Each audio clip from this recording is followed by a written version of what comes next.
Welcome to McPlum, simple solutions served daily.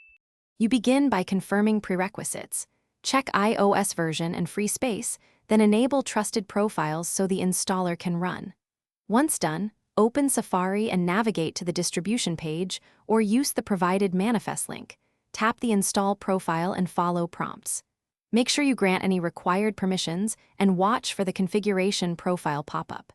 If the app signs require Enterprise Trust, go to Settings, General, then Device Management and trust the listed developer. Do this before launching the app. Now configure the app. Open it and sign in with your Apple ID or the provided credentials, and enter any one-time token if required. Once authenticated, grant permissions the app asks for, storage access for saves, network for downloads, and notifications if you want alerts.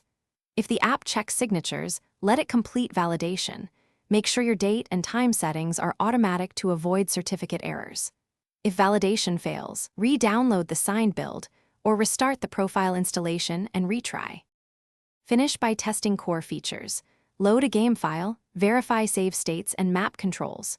Once completed, use app settings to adjust performance and backup saves to iCloud or local storage. If the app crashes at launch, revoke and reinstall the profile. Toggling airplane mode briefly can force certificate revalidation.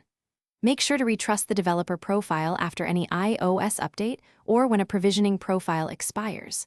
If nothing works, reinstall the signed IPA and reapply the configuration profile to restore functionality. Thanks for watching. Stay juicy and subscribe.